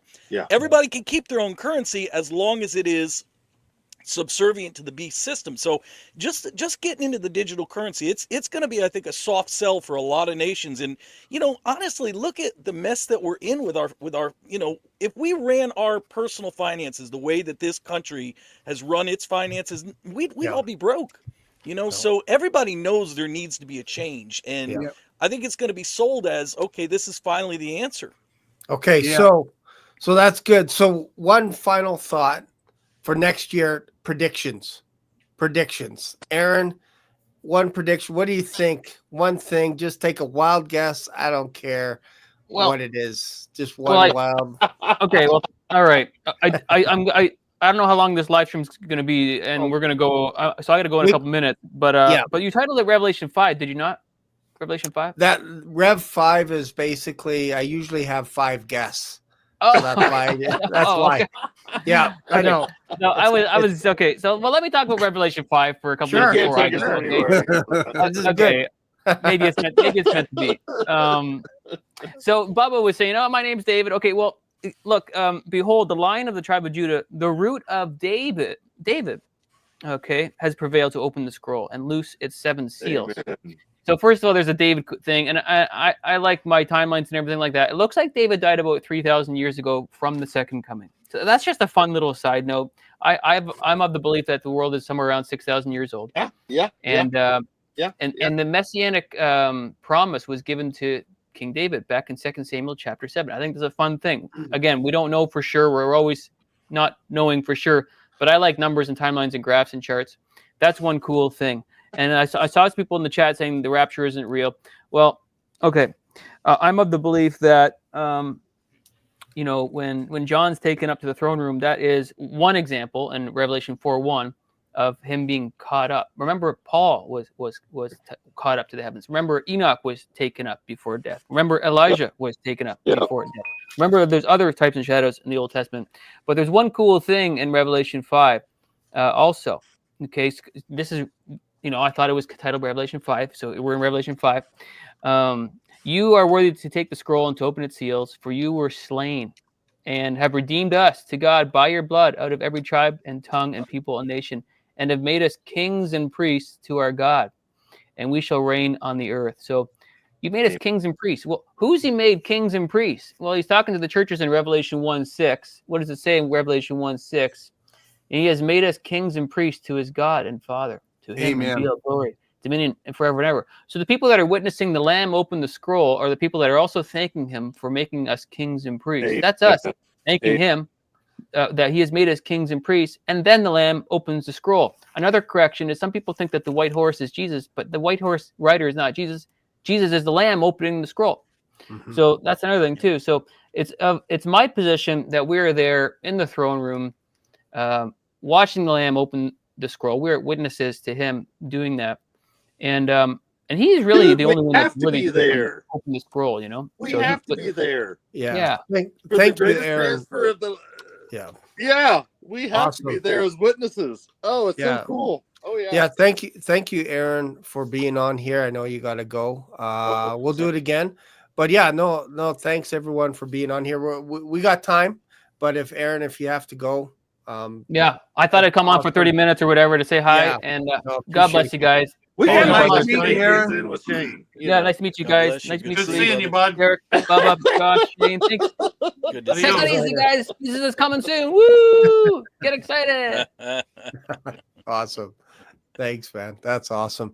Yeah. So I just want to respect Aaron's time because he only had about Well, 30 no, minutes. or so, Shane, which is cool. you and Aaron Which is are like Canadians, so we're like, yeah, good. I know. on. We got the Canadians got to represent, man. right, Man, right. I've been. And you got Josh there, and in Times Talk, he's in Michigan, so he's up there.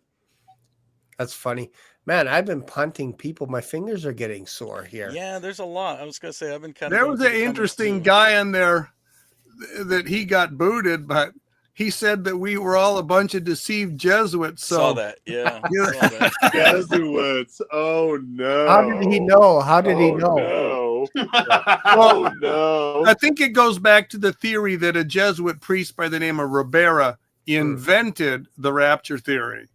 So oh no. Oh, it goes way Wow. it goes way further back than that. I mean, even down to Irenaeus against heresies. He writes in his book, you know what I mean? Talks about a pre-tribulation rapture. You got to be off your rocker, brother.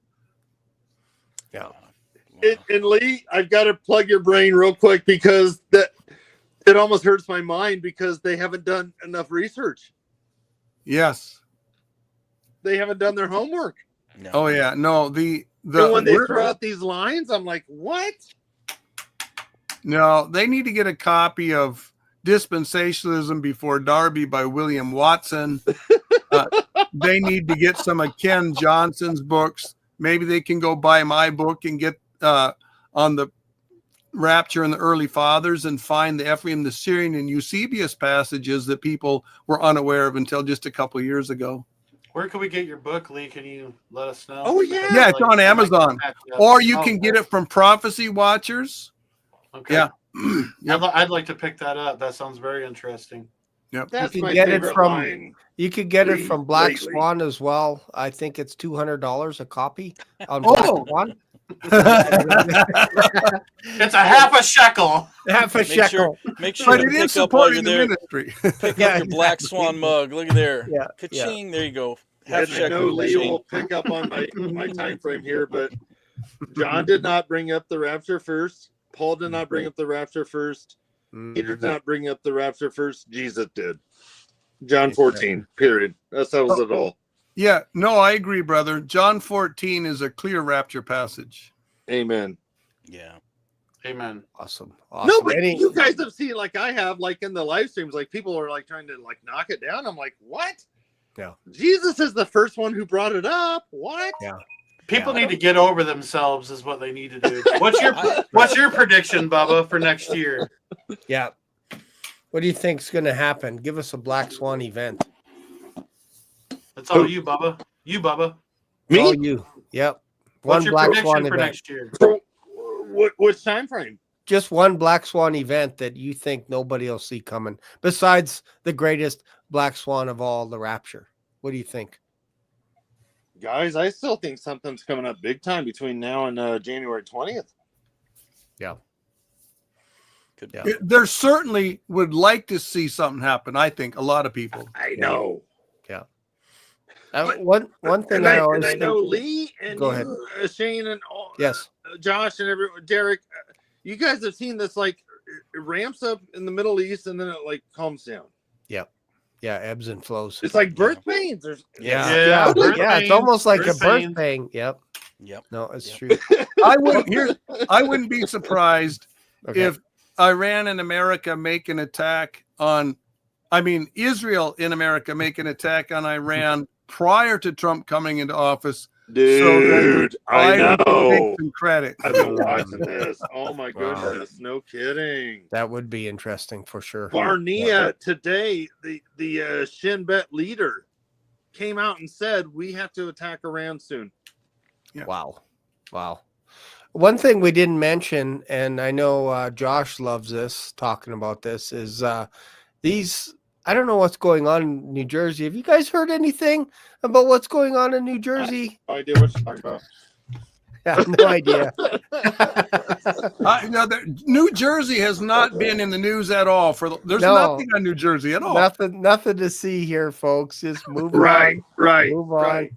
What are your thoughts on that? Is this something like a little hairy arm syndrome where they distract you from what's really going on in the world, or So is this many going to major disappear? I think it's butt covering. They know that there is missing fissionable material, nuclear material that can be used to make a dirty bomb, and they don't know where it went, and they're trying to track it down, but they don't want to publicly admit that they can't find it. There's a bunch of it missing. Agreed. And there's also been reports, I haven't tracked them down, maybe some of you have, on the possibility that a few suitcase nukes have come into America. Did any of you guys hear that story? No, I saw it on Mission Impossible, but no. I've heard Not it, but I real don't life. believe it. Yep. First one It coming is It UK. wouldn't be hard to believe with the porous southern border and the way things have been for the past few years. It wouldn't be hard to believe. I mean, we've had so many people come across the border, and I mean, look, I've got a really big heart. I'm all for the migrant who's just looking for a better life. But the majority of these people are not, they're fighting age males that are just coming across the border with no family, and they're not necessarily from South America. There's been Iranians, there's been Russians, there's been Chinese, there's been all kinds that it's like, what are you doing in South America walking up north? So it wouldn't, if a weapon made it across our border, it would not surprise me one bit, because it's been wide open. And we've got to think about the latest shenanigans before January 20th. Mm-hmm.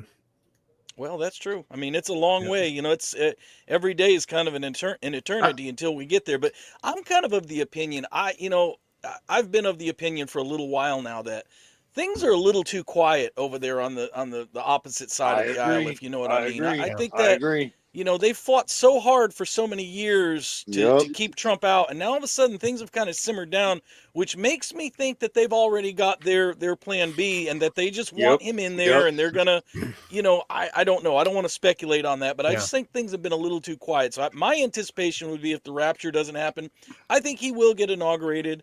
I think he'll take office, but I think it's also, it could very well serve the agenda of, my two biggest predictions for 2025 would be, number one, the furtherance of the Abraham Accords and the two-state solution, and number two, the implementation of a digital currency, just like we talked about. I think those are the two things that we'll start to see in 2025, and they're both huge. I mean, they both really will play into that end-time scenario. Let me ask you this, Derek, and I know this is not the 10 kings. Yep. But they're talking about 10 nations to join the Abraham Alliance. Mm-hmm. That's interesting. 10 nations, not 10 kingdoms. Right. We have to look at it as there's multiple nations that form together and make up each of the 10 kingdoms. Yeah. So you have like Russia, Ukraine, Poland. It's supposed to be one of the 10 kingdoms.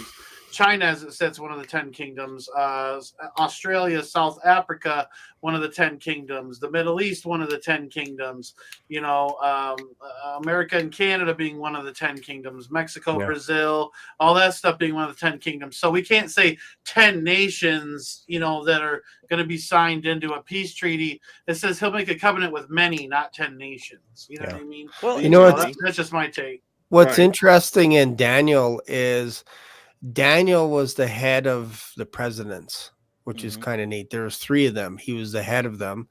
And if you look in the world, there's dozens and dozens of presidents, dozens of them that represent nations.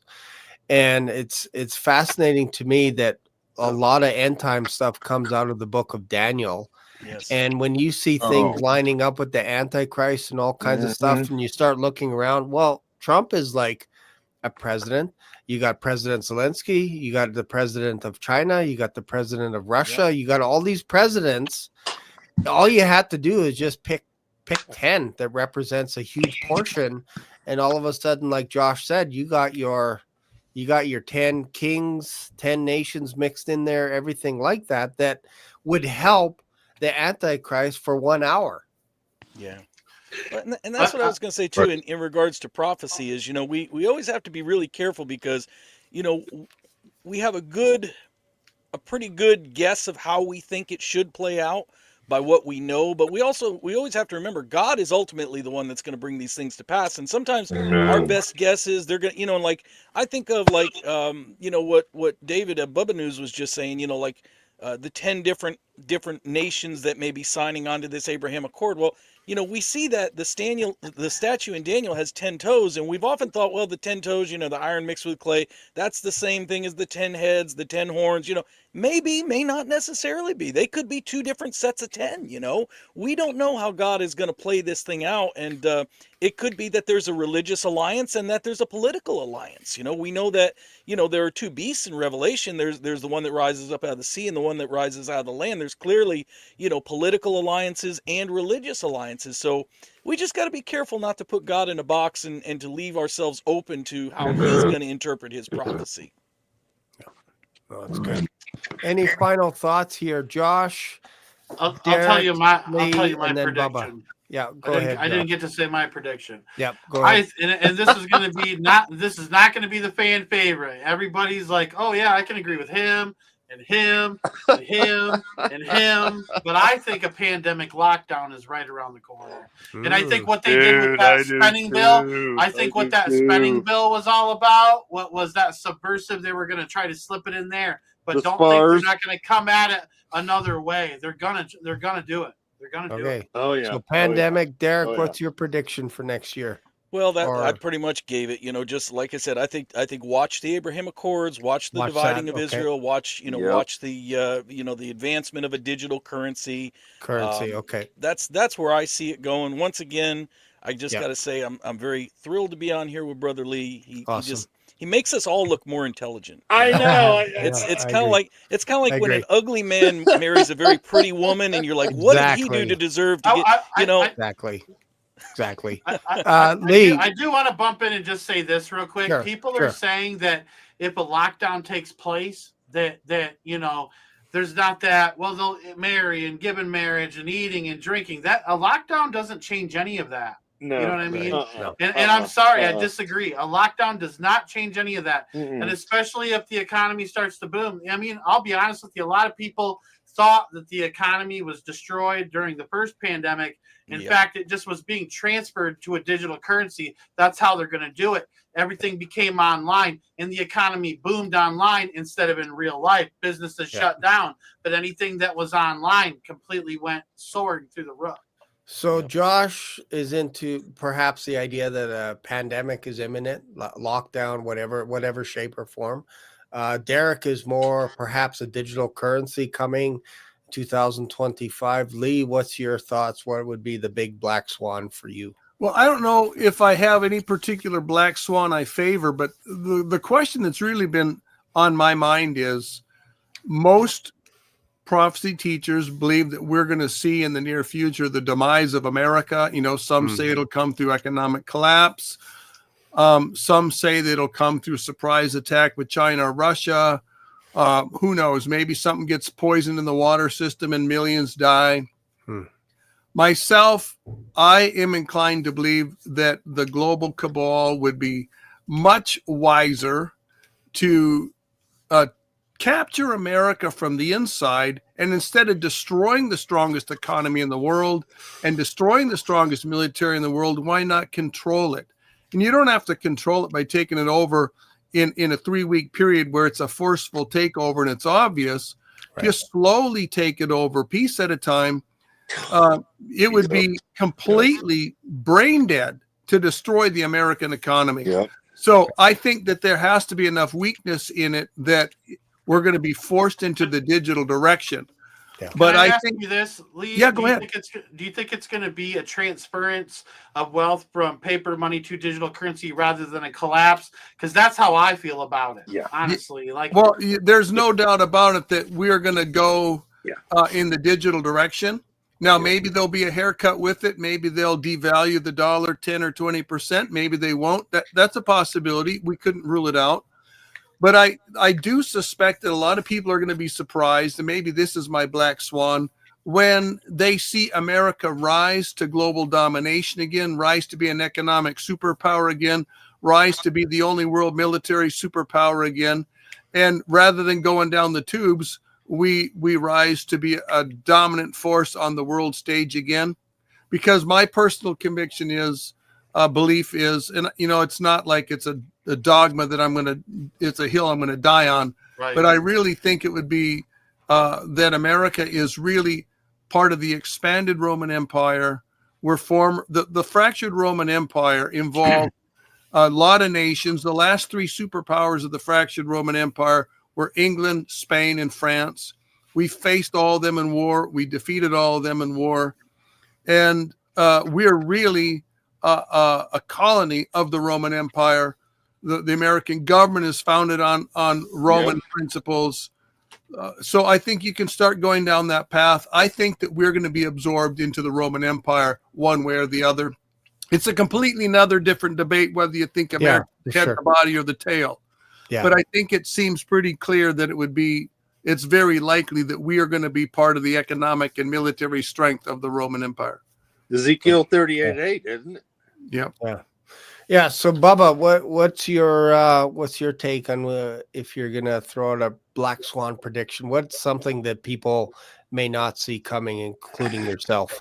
I'm with Lee in a weird way, because I think that Jeremiah 49, 34 to 37 timeline is going to come up with the Elam prophecy. I agree. What's the Elam prophecy again? I also see like a two-way process. I can abbreviate it. Okay. The Elam prophecy is basically saying that God's going to scatter Elam, but there's an event that's going to take place within Iran. Modern day Iran is Elam. All right. And that an event is going to take place and scatter to the four winds. And in my opinion, it would be a nuclear facility getting hit. Correct. You know what I mean? That would scatter everybody. And it says basically in the prophecy that there's not a nation in the world where Iran isn't going to flee to. That's correct. You know what I mean? And then at the very end of the prophecy, it says this is going to happen in the latter days. That's correct. Just abbreviating it. I didn't agree with it at first at one point in time. Goes into like the millennial reign, I believe. Yeah. So maybe perhaps a nuclear strike or something in the next something big. Yeah. Yeah. Okay. Elam is ELAM for people that are wondering. Yeah. And I'll say this that it comes the way that Jeremiah reads.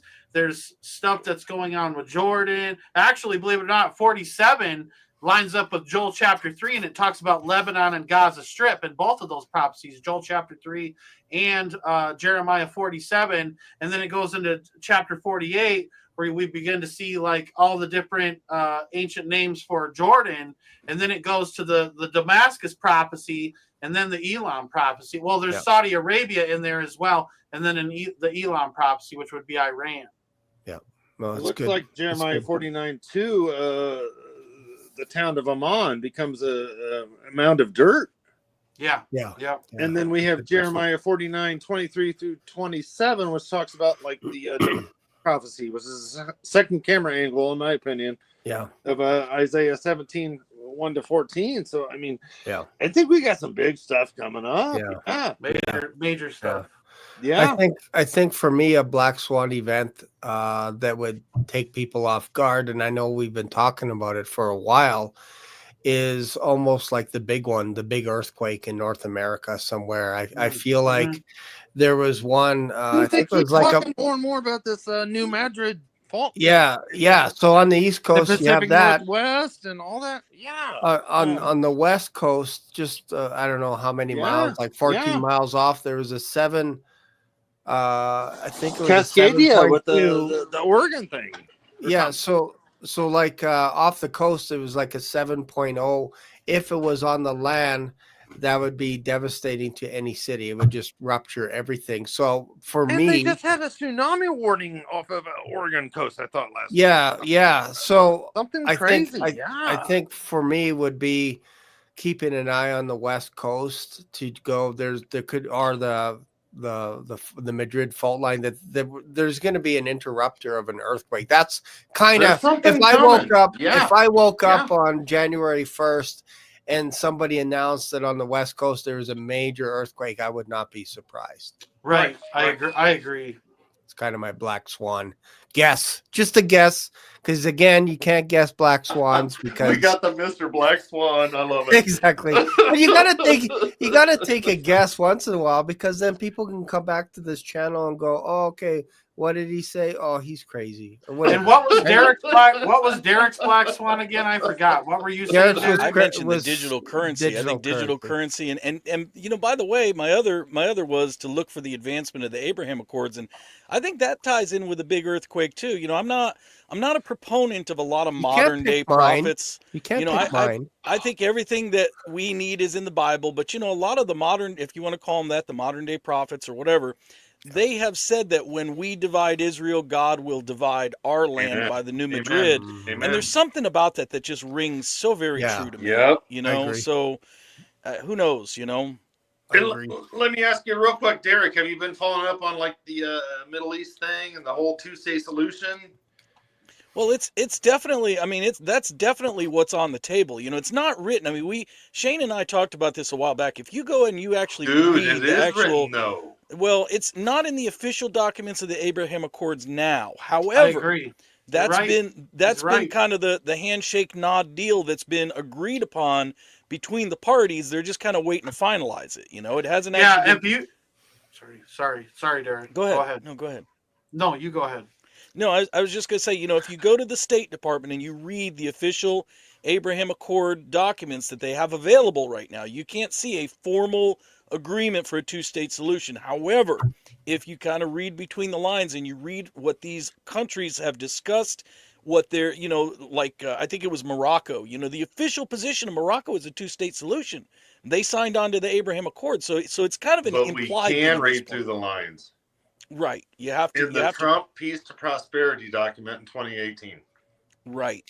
Right. In this new Arab peace solution thing that they want to have coming, they all line up together. Yeah, that's so why I say they want to show Trump as like being the like prosperity dude, like I got this done, but it's going to be Mohammed bin Salman who's going to do this with the Temple Mount. Yeah. That's interesting. No, it's nuts. It's now nuts, you got, dude. now you got my attention. Oh, it's nuts, dude. Yeah. Oh, cool. Well, I think I think I'm not trying to overtake. I'm just trying to. I think definitely Saudi Arabia is a very key player. There's just no way around. I do too. Yeah. No, it's interesting. Well, guys, this has been an amazing chat tonight. I think we shattered all records tonight in a less than a 2-hour session. Love you guys a lot.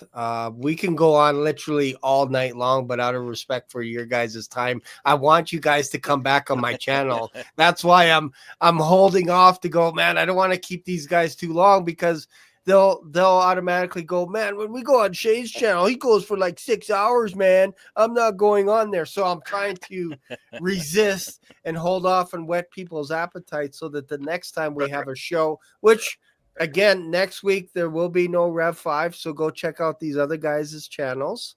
It's my 34th anniversary with my wife, so I'll be celebrating. Oh no, I'm blessed. Yeah, 34. Yeah, many more. and then the next week we'll ramp up again, hopefully with a new look and all this kind of fun stuff in the new year, if we're here. If we're here, right? But thanks, Lee, for being on the show. Appreciate you guys. If you guys don't mind sticking around in the back. Dave, thanks for being here. Josh, thanks for being on here. And Derek as well. And I'll just kick you guys to the back and I'll say goodbye to everyone. Good night, everybody. I love Dave. Love Dave, man. Love his laugh. It's good. So thanks, everyone, for being on the show. It was a great show. Make sure to subscribe or double subscribe to my channel, because sometimes YouTube does things that are funny and they'll actually unsubscribe you from my channel. So make sure and subscribe. Check out the other guys' channel, and we'll see you in another video. Thanks. Bye for now. Black Swan Revelations here on YouTube brought you today's mind-bending journey. Dive into the discussion, your comments, questions, prayer requests, and powerful testimonies of Jesus' love are what fuel this community. Did today's episode hit home? Smash that like button. New here? Subscribe and ring the notification bell so you never miss a live stream or a video upload. Thanks for being part of today's adventure. Catch you in the next video, or maybe even in the clouds. Stay curious, stay blessed.